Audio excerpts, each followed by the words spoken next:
superficial right now. We lament that there are no heroes because we presume that heroes are perfect, and if we find any imperfection, we throw them out. But in fact, the Greeks have been telling us for millennia that the hero is in fact a negotiation, sometimes a war between that person's great strengths and their weaknesses. And so Achilles had his heel and his hubris to go along with great strength. So too with Muhammad Ali. This is a larger than life. So everything about him is bigger, and the flaws are great. And one of the great flaws is how he treated his opponents, often belittling them, saying they're the favored of white America. It's not pretty to watch it, but you know what? I don't care. This is the true story. This is what it is. And he's unfaithful to at least 3 of his 4 who abandoned Malcolm X, all of which he tries to atone to as in his life process he grows up. He apologizes to Joe Frazier later. Joe Frazier's been so hurt by that he refuses it. He laments that he had cut Malcolm X off because, in fact, his vision of Islam is already what Malcolm X has learned and what the Nation of Islam will briefly be after the death of Elijah Muhammad and Wallace takes over, much more ecumenical, welcoming, more like Islam. And so it's a very interesting journey that he takes. But as a filmmaker, Sarah Burns and David McMahon and I, we are not interested in sugarcoating this. It doesn't do anything. In fact, it actually makes his greatness in prouder relief if we've lifted up the carpet and swept out some of the dirt. The sugarcoating, the Madison Avenue sanitizing of our history gets us nowhere. I can't believe that Texas is trying to change how they see history to sort of control how it is, because their religion in Texas is football. And on Friday night, the high school coach comes out and says, we sucked. We were bad on defense. We were bad on offense. We were bad on special teams. We got to get better. And on Saturday afternoon, the college coach says the same thing. You want the unvarnished truth in order to grow and be better. So why can't, in the teaching of history, we be honest about all these things? Is he a great man? Yes. He is one of the greatest Americans of all time. I'm taking it out of the sports arena. This man dies the most beloved person on this planet. Did he have flaws? Yes. And they were big and they were glaring. And our film does not ignore them. 2 things before we go. We've got about 4 minutes to go, Ken, before I have to wrap up at least the radio segment of this show. But 2 things. One, for those of my audience who may not have an appreciation for it, communicate to them how big a sport boxing was in America when Ali was at the top of that sport. And secondly, how much did that contribute to his Parkinson's and his fragile, tragic decline later in his life? Yeah. So from the 1880s on, the heavyweight champion of the world was an important thing. So important that when the sequence of white men lost to a black man, Jack Johnson, that couldn't stand. But everybody knew who it was. And it's a very interesting thing. As I'm interviewed for this film, I asked the sports writers, who's the heavyweight champion? And none of them can name them. And I don't know.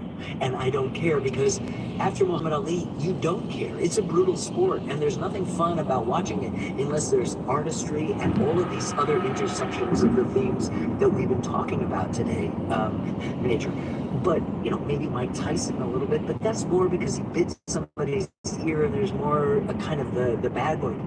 With Muhammad, I guess you don't need to know after that. It's interesting, it still goes on. But up until him and through him, this was as big a sport as anything we had. And even people who didn't like it knew who the champion was, and that's an important thing. Now, when he comes back from his exile of 3.5 years, in which he lost, the ability to fight during the height of his powers, he begins to alter his style. He's not as fast as he once was. He can't dance for as long, and so he adapts his strategy. And one of them, his fight doctor, Freddie Pacheco, was both very bad and very good. The very good was he learned how to take a punch.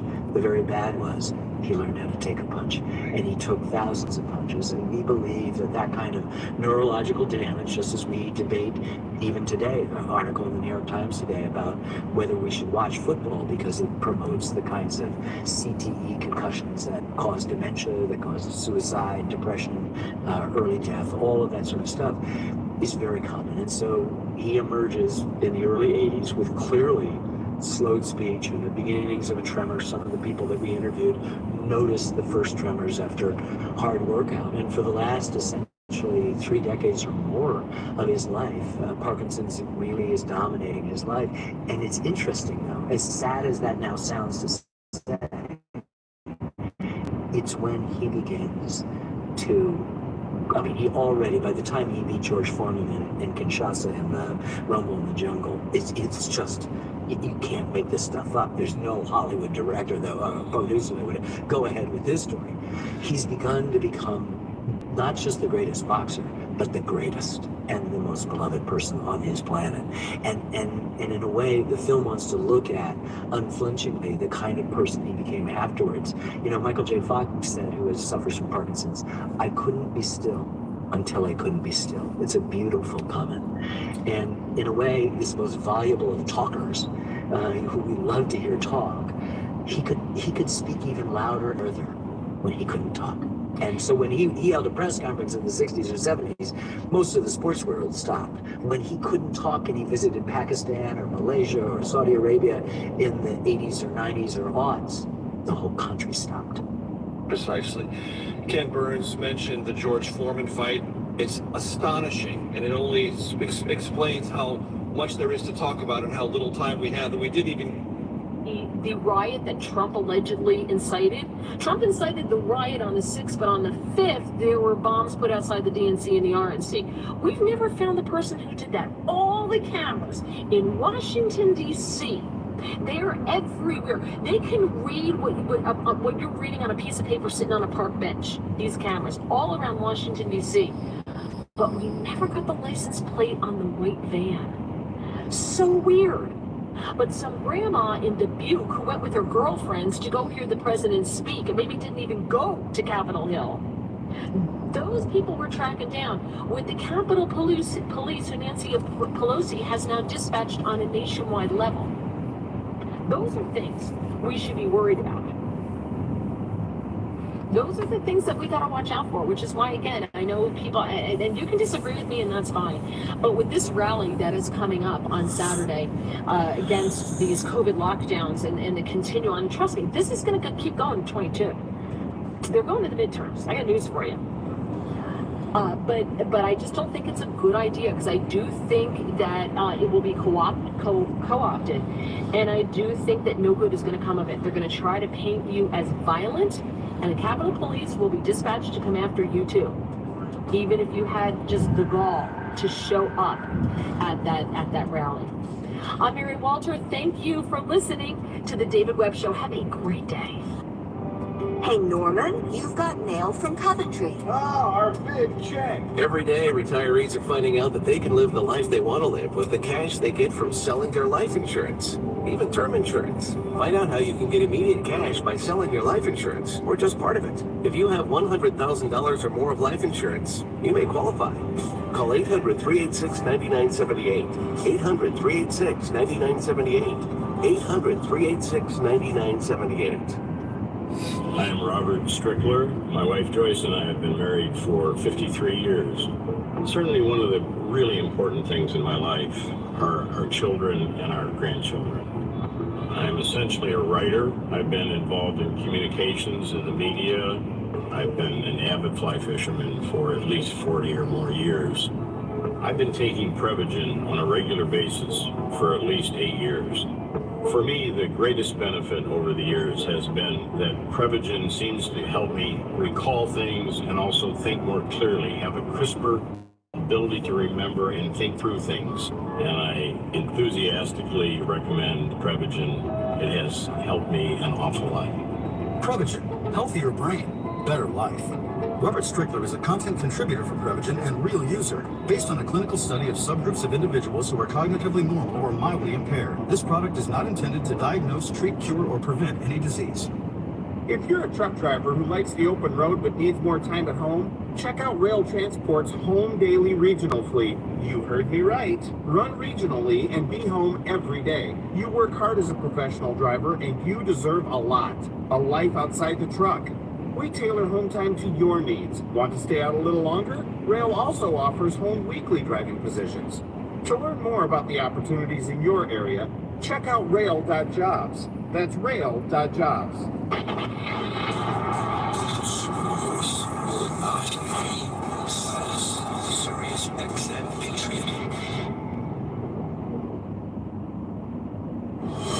News this hour from townhall.com. I'm Jason Walker.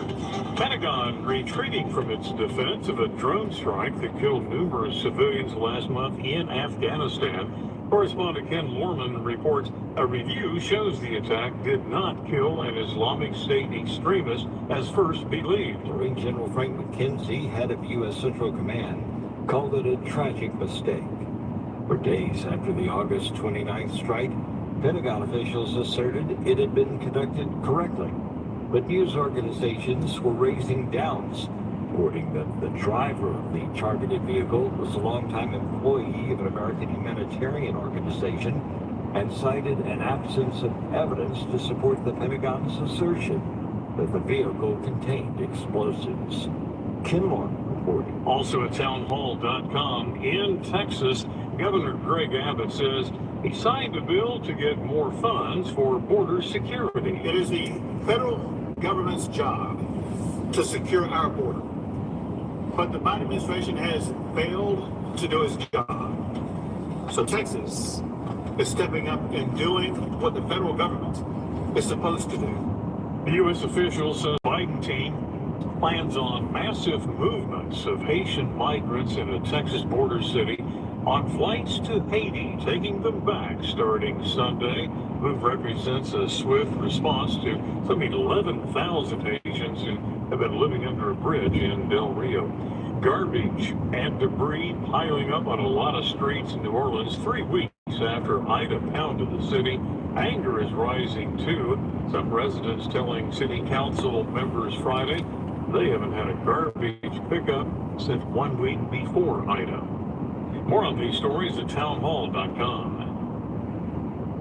A listener that stands out that I worked with was this older couple that was interested in refinancing. They reached out to a few different lenders, and their credit wasn't the best. I know some of these other bigger banks, you just won't hear back from them, which I cannot stand. Not everybody has the 780 credit scores, and just because you don't qualify one time doesn't mean that you'll never qualify. I'll walk you through what you have to do, whether it's 2, 3, 6 months from now. Back to that older couple, we worked with them for months and months to approve their credit, and we were able to get the loan done. We were saving them hundreds each month, thousands of dollars a year. Finally got themselves into a situation financially that they could handle, and they could start saving money each month for retirement. End of the day, they just could not be happier, which just put a huge smile on my face. We are United Faith Mortgage. United Faith Mortgage is a DBA United Mortgage Corp. 25 Menlo Park Road, number New York. Licensed mortgage banker. Grow licensing information. Good and consumer access. Title corporate analyst. Rate 1330. Equal housing lender. Licensed in Alaska, Hawaii, Georgia, Massachusetts, North Dakota, South Dakota, or Utah. A former high school student convicted in a 2019 shooting at a Denver high school has now been sentenced. The student, now 20, was convicted in June of 46 charges, including first-degree murder and the death of an 18-year-old senior, hailed as a hero for trying to stop the attack on a classroom at the school south of Denver. The judge Friday issued a sentence of life in prison without parole, telling the defendant he had shown no remorse and had failed to help a devastated community understand his actions. The judge added hundreds of years of prison time to the life sentence for multiple charges of attempted murder and other counts. Rhonda Rockster reporting. The U.S. keeping close tabs on this.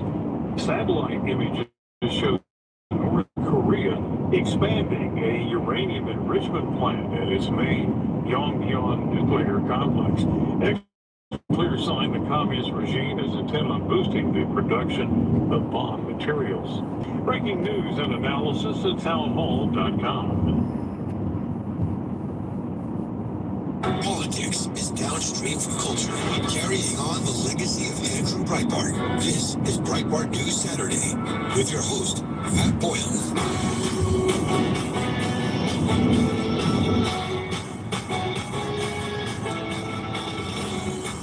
again, folks. Breitbart News Saturday here on Sirius XM 125, the Patriot Channel. I'm Matt Boyle, our Washington political editor. Our number here, 866-95-PATRIOT, 866-957-2874, Sirius XM 125, the Patriot Channel. We're broadcasting live today from St. Augustine, Florida. We get a news-packed program here today. Later in the show, we'll be joined by Congressman Devin Nunes. We'll also be joined by Congressman Darrell Issa. They're leading the charge in holding the establishment media and President Biden and his administration accountable. We've got some key candidates from around the country that are going to join us by kicking off the program here today. On Breitbart News Saturday is the one and only Sean Spicer. He's the former White House press secretary. He's the host of Spicer and Company on Newsmax, and the author of a forthcoming book that's coming out, I think, in October. Sean, thanks for joining us here on Breitbart News Saturday. Okay, we're still working on getting Sean on the line here. So, by the way, it's really interesting. President Biden went out of his way to try to, while he abandoned Americans in Afghanistan, while they failed to get the pandemic under control, while the border is being overrun, President Biden and President Biden and the Biden administration were so focused on this one big thing, which is that Sean Spicer and a few other people from the Trump administration served on the Naval Academy's Board of Visitors. They went out of their way to go get rid of these guys in the middle of all these crises. We're going to talk to Sean about all of that. By the way, yesterday was an awful day for President Biden. The following things happened yesterday, and this is another thing I want to address with Sean. It was just a horrendous day. First and foremost, the FDA voted 16-2. 16-2. That's an overwhelming defeat against Pfizer booster shots for 16 plus, for anybody age 16 plus up to 65. Now above 65 and older, they unanimously approved Pfizer booster shots. They unanimously approved Pfizer booster shots.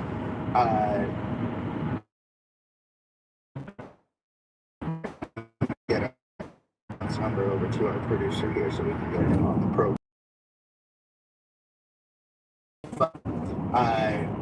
Unanimous rejection. This is a total face plant for President Biden.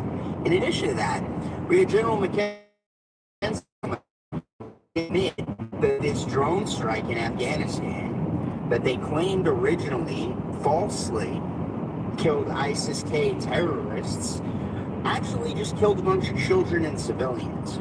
They didn't kill any terrorists in that strike. General Milley, who obviously is under a lot of pressure here lately after certain riots, that he went outside the chain of command to have a secret conversations with the Chinese Communist Party and his counterparts over there at the end of the Trump administration, reportedly called it a righteous strike, but now we've got the general admitting that it was not. And then in addition to the FDA and the FDA set back for Biden and this admission from the Pentagon that this strike was not did not kill any terrorists. The other big news yesterday was the French actually recalled their ambassador to the United States. This is the first time this has ever happened, that the French has ever recalled their ambassador to the United States. This is totally embarrassing. And the French recalling the U.S. their ambassador to the United States, they're America's oldest ally. Remember, Biden at the beginning of this administration kept saying America's back, the adults are in charge, so on and so forth. No, they literally just drove away through a series of miscommunication and missteps with regard to what was supposed to be a strong policy in the Indo-Pacific with regard to nuclear submarines, with a deal with the Australians in the UK. They tipped off America's oldest ally, the French. I mean, the French literally helped us fight for our independence, and Biden managed to, for the first time in American history, drive away the French, to the point where the French literally recalled their ambassador to the United States. There's so many other problems with the Biden administration, also the borders being overrun completely. So joining us now is former White House Press Secretary Sean Spicer. He was President Trump's first press secretary. He's also the host of Spicer and Company on Newsmax, the author of a forthcoming book in October. The one and only Sean Spicer, thanks for joining us here on Breitbart News Saturday. Hey, good morning, Matt. Good to be with you again. Okay, so a lot of things we got to talk about, Sean, but let's start with the news regarding you and your situation. So you were on the Naval Academy's Board of Visitors. President Trump had appointed you and a few other folks, I think Kellyanne Conway, et cetera, to this position. President Biden, while leaving American citizens stranded in Afghanistan, while letting the coronavirus pandemic rage and denying sick Americans medicine in the state of Florida, which he's doing right now, while letting the border get overrun, is so focused on the serious crisis that Sean Spicer serves on the Board of Visitors, to the point where they went out of their way to request your resignation and then demand your termination if you didn't resign by earlier this month. Tell us about this whole thing. It's absolutely mind-boggling to me that with all these other things going on around the world, this is what they're focused on. Absolutely, that's 100% accurate. And bottom line up front for all those listeners, I refuse to resign. So just get that out of the way first. But getting back to your point on last Wednesday, I got a letter from the White House Office of Personnel that said the president is requesting your resignation. Now, for those people who are familiar with Washington politics and go, okay, well, this is normal. It is normal if you serve on a presidential board, right? I served as a commissioner on the White House Commission on Presidential Fellows. I was asked earlier in the White House administration, the tenure here of President Biden, to submit that resignation. I did. He has a right to do that.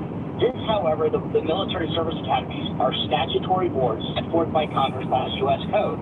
And so, number one, it's never happened in history, right? So not just recent memory, not just Trump to Obama, Obama to Bush, Bush to Clinton, etc. This goes back in history. That's never been the case. We need to get that out of the way, because to your point about restoring relationships with allies and foreign policy, this is the same president told us he was going to be a uniter, not a divider. But then what really made it the worst, Matt, was Jen Psaki from the White House press briefing room went out and questioned my and everyone else's credentials, including Lieutenant General McMaster, Lieutenant General Guy Swan, General Jack Keeney, Captain Megan Motz, a West Point grad and Afghanistan veteran.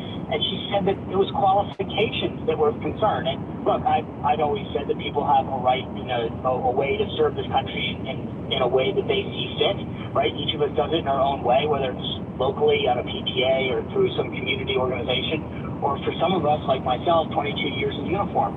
I've never questioned anybody else's way they serve this country, but I don't need Jen Psaki sitting there in the White House press briefing room questioning mine. I graduated from the Naval War College. I've served under 5 different presidents. And for her to sit there and have the temerity and tenacity to accuse all of us of not having the qualifications to serve, and by the way, last check, Jen's never served in the military. For her to get up there and say something like that was highly disrespectful. Leave me out of the equation. But I think General McMaster, General Key, General Swan, Captain Motz, all of the others, it was a huge slap in the face to their service. And Jen owes each and every one of them a huge apology.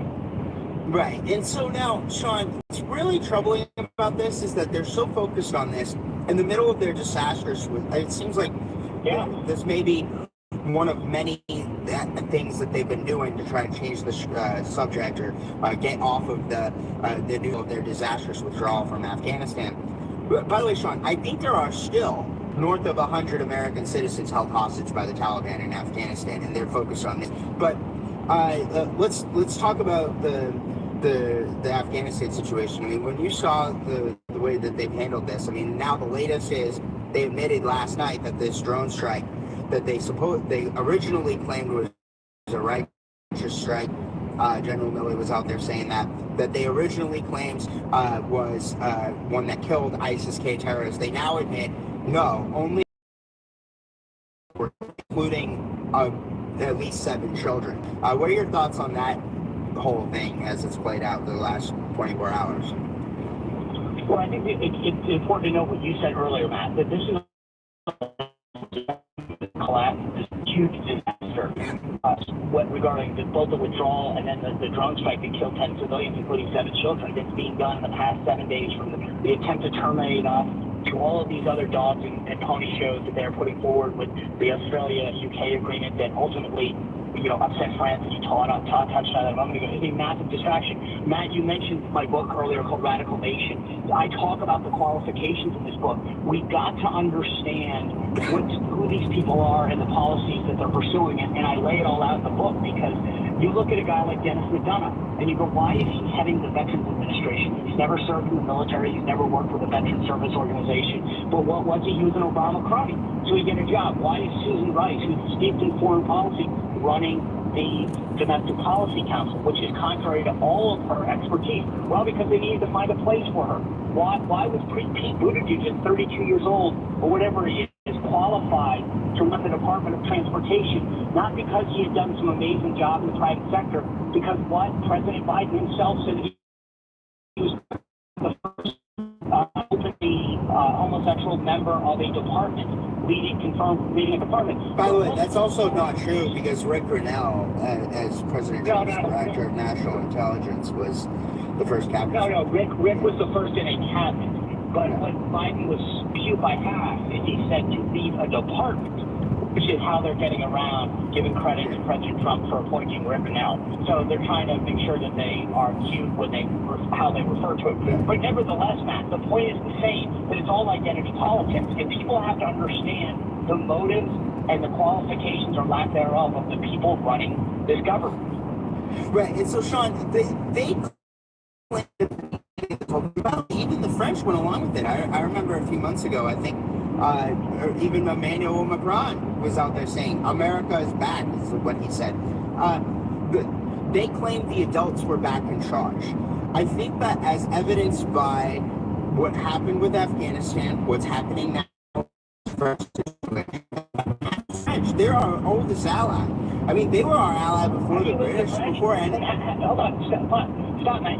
Because you touched on how do you lose the French? You take a $90 billion submarine contract that they had going with Australia for years that was going to provide, probably thousands of jobs to French citizens, and without even giving them a heads up, you pull the carpet from underneath them. I mean, that's how you screw them over, and that's going to be great to have back. Remember, it was Boris Johnson that couldn't get President Biden on the phone for 2 days after they announced the withdrawal from Afghanistan and didn't tell our closest allies like England. It was then Prime Minister Netanyahu that couldn't get a phone call return from the White House, for days. It was, this is supposedly the adults back in running the government. Give me a break. Right, and so the problem here is this is not a laboratory experiment. This is a real life thing with real life consequences, and we saw that with the terrorist attack at the Kabul airport there, the Hamid Karzai International Airport, where a suicide bomber strapped on a vest somehow made it through Taliban checkpoints. I don't know how that happened, but they say it was a ISIS-K group. Okay, fine, it was ISIS-K, but how did they get through the Taliban checkpoints? I don't know, with the suicide bomb on themselves. They strap it on, they walk into the checkpoint, they blow themselves up, and 13 American servicemen and women are killed, and I think it was 90 Afghans were killed in that attack as well. It was extremely it was the deadliest day, I think, in Afghanistan in over a decade, or close to that. Again, there are real life consequences for what these people do. Matt, hold on. You know what we're losing here? So, military effect, not only did we kill civilians, but there are still a bunch of ISIS-K folks out there who killed 13 service members who haven't been accounted for. Where are they? Here's the other thing that's interesting. We're bringing in tens of thousands of Afghans into the country. We had a congresswoman from Indiana on our show yesterday, because that's where they're bringing a lot of them to a base there in Indiana. They're not screening them. They don't know whether they've ever helped the United States. Many are bringing measles into the country. We now have multiple cases. And what's the ultimate goal? If we can't identify them, are we sending them back? Are we going to make them citizens? Who's taking? No one's even asking the obvious questions. Right. It's mind-boggling. Another question I've got on the whole the missed drone strike thing is, where'd they get the intelligence from that this guy who was putting jars of water in his car was supposedly a terrorist? Did that come from the Taliban? And then, and if so, was the Taliban, because I mean, this guy was a USAID worker, right? Like, so based off of the New York Times reporting and all these other places. So, and then a bunch of children going to take out their targets. They don't know where, because they said yesterday, Sean, I found this really interesting. They stand by the intelligence they got. So where'd they get the intelligence from? And I think that needs to come out in congressional investigation. Yeah. I think if you stand by it and you admit that you missed your target and killed 10 civilians, that's even more concerning.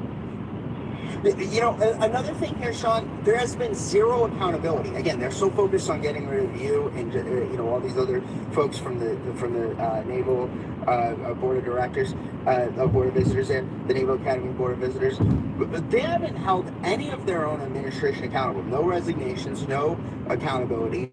Secretary Blinken confirmed to Senator Haggerty during a hearing earlier this week that he has not offered his resignation. I would think that in an administration where there was real accountability, all of these people would offer their resignation. I don't know whether he chooses to accept it or not is, you know, up to him, but it's just mind-boggling to me that they think they're going to get out of this without anybody being held accountable. For public health reasons to support folks that are coming across, and now even the Biden administration is going to be running, according to reporting last night, 8 flights a day back to Haiti to bring these folks home. They're deporting people, so even they admit that it's so bad. And now the Secretary Buttigieg and the FAA are so focused on creating nonsensical no-fly zones over these facilities, so that way they can cover up what would be news coverage of these overcrowded facilities.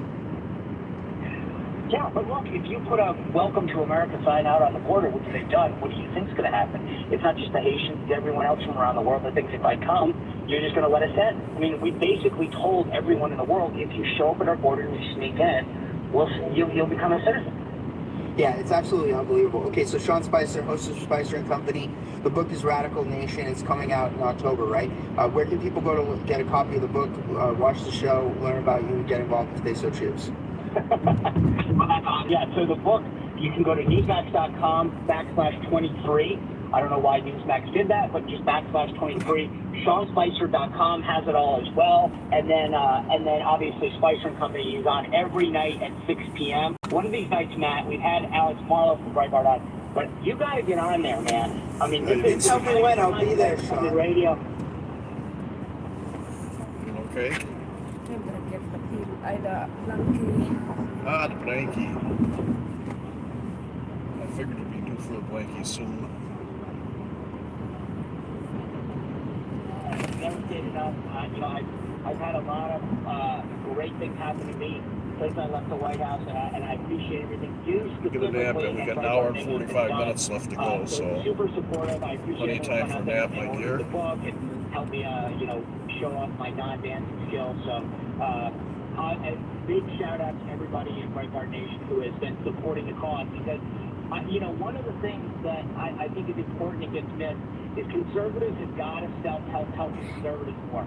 Tuning into their shows, liking their products, and in the last chapter of my book, I lay it all out there, ways that we fight back, because the left does this really well. They protect their own, and we on the right need to start doing that more. We need to fight more, and we need to take care of our own more. I agree 100%. That's the whole point of the show, by the way. I mean, literally, having guys like Nunez, and I've got Devin Nunez and Daryl Eisen coming up. I mean, those are two guys that both fight back and take care of the right guys, right? Like, it's so there's a reason why. Yeah, and you look at And that's the thing. I had Kevin McCarthy on the show the other day, and I said, you know, I said to him, look, you're likely to be speaker. If you do, are you going to pledge to the grassroots out there that you guys are going to fight?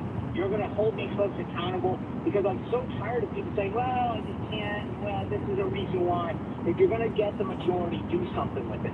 Right, yeah. By the way, I think I saw him say on your show that he's going to get rid of Eric Swalwell off the Intelligence Committee because Swalwell. How awesome was that? Yeah, that was epic. It was epic. That's what I'm Swalwell is talking about. totally Like that. compromised. Exactly. I couldn't agree more, Sean. And he said he would kick Elon Omar off the Foreign Affairs Committee, too. Excellent. Yeah, by the way, both of them deserve it. So, and by the way, Swalwell is literally compromised by the Chinese Communist Party.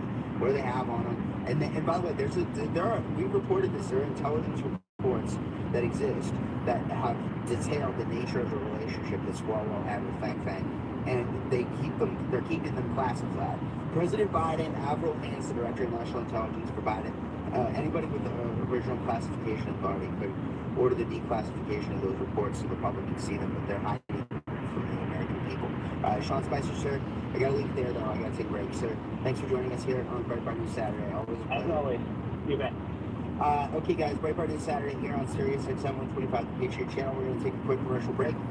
Number here 866-95-PATRIOT, 866-957-2874. We'll be right back after this.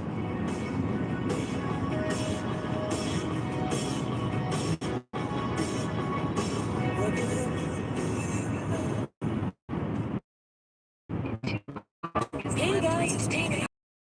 Excited to join me live on Twitter. I like people who don't talking to me. I like listening to those people and I respect divergent opinions. Sometimes it's fun when you know you're in a dangerous place. All opinions will be welcome. All of you are welcome. I want you to call in. I want you to join me to actually get to exchange ideas with you. The Megan Kelly Show, weekdays at noon East on Sirius XM 20th Channel 111 and anytime on the SXM app. As a parent, you get all sorts of tough questions every day. Well, here's a tricky one. Why aren't you protecting your family with life insurance? Fabric has modernized the way you get term life insurance, so protecting your family's future now is easy, fast, and surprisingly affordable. With personalized options like $1 million in coverage for less than $1 per day, Fabric has what your family needs to be protected the way they deserve to be. It's all online or on the app, so everything's done on your schedule. Just a few minutes to apply, and you can be approved instantly. Plus, you can apply now risk-free with a 30-day money-back guarantee. So the next time you get a tough question, like whether you'll live forever, you'll have the best answer possible. Because Fabric will be here, even when you're not. Protect your family today at meetfabric.com/patriot. That's meetfabric.com/patriot. MEETfabric.com/patriot. Fabric Insurance Agency policies issued by Vantage Life, not available in New York. Prices and prices subject to underwriting and health questions. Are you one of the millions of homeowners who haven't refinanced yet? If so, I'm here to tell you it's not too late. Hi, I'm Wesley Hill with Westland Financial. Although the lowest rates may be in our rearview mirror, as the economy recovers from the biggest time, rates still remain near historic lows. In fact, with the dramatic increase in home values, this may be the perfect time to put that new home equity to work. Take advantage of our cash out refi program and pay off high rate credit cards, car loans, or other high interest rate debt. Or finally make those home improvements you put on hold for so long. Best of all, we can do this with no closing costs. That's right, whether it's a conventional, FHA, or VA loan, we'll pay for your title, settlement, lender, and recording fees. So call Westland Financial at 888-615-3669. That's 888-615-3669. It's the biggest no-brainer in the history of mankind. 888-615-3669. Lennox Financial Mortgage Corp. DBA Westland. NMLS 3304. Not all loans apply. Equal housing lender. One of the greatest quarterbacks of all time has returned to NFL radio. We are seeing a special performance by Brett Favre. It's the Sirius XM Blitz with Brett Favre. The three-time NFL MVP slings unmatched analysis of the week's NFL games and talks with his friends. Continue on I-95 north through 71 miles. I've been around a little bit. Nobody did better than you. Catch Brett Favre on the Sirius XM Blitz Tuesday morning at 11 Eastern on NFL Radio Channel 88 or listen anytime on the SXM app. This is Breitbart News Saturday with Matt Boyle on Sirius XM Patriot 125.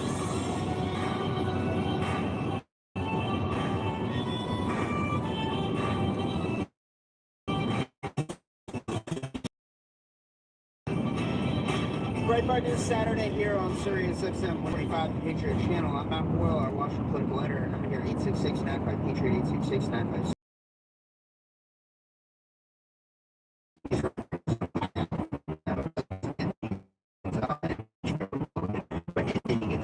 Through the impeachment, one of them's gone.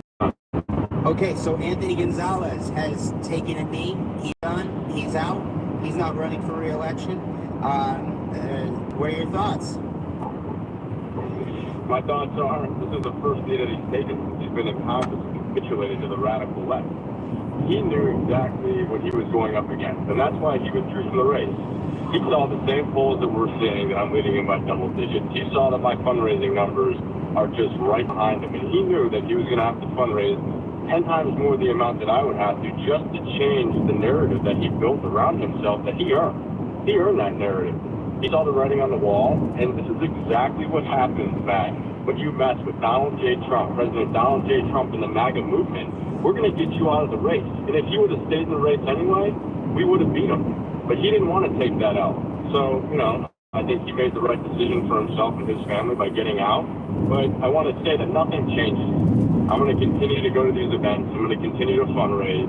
And my game plan is still the same. Run an effective campaign and put a stronger America First Republican in that seat for this district. So President Trump has endorsed you. I think one of, if not the first rallies he did since he left office was with you in Ohio. You were one of his first endorsements in this next cycle. Tell us what that was, what that's been like for you, getting Trump's endorsement, and what, how important is it? What has it brought you? There's a lot of energy there. I mean, there's a ton of energy. I mean, I was honored and I was humbled when the president endorsed me to run for Congress. And I was the first one he endorsed, you're right, to go after one of the 10 Republicans that voted to impeach him. But what it means is it's showing the American people and the people of Ohio and in my district that we're not going to stop fighting. And his endorsement, as what I think everyone in this entire country and the world can see, is the most powerful endorsement in political history. And with his support and with hard work, we were able to push an incumbent congressman out only about 8 months into his second term. It's unbelievable. And I think you're going to see this across the country with everyone that the president is back, that they will be successful. And I hope that he runs again so I can be one of his biggest champions in Congress, not only for him, but for the people of my district. Right. And so, by the way, President Trump also issued a statement yesterday. So he issued a big statement re-upping his endorsement of you, ripping Gonzalez, and so on and so forth. He also issued the second statement that says, 1 down, 9 to go. There were 10 of these Republicans that voted to impeach him. Totally nonsensical. None of them should have done it. But there are 9 other ones out there. But the point here is that, and I know you're running your race in Ohio, so and focus on that. But can you just explain for us why they were wrong to vote to impeach President Trump? Because I thought the whole thing was totally nonsense.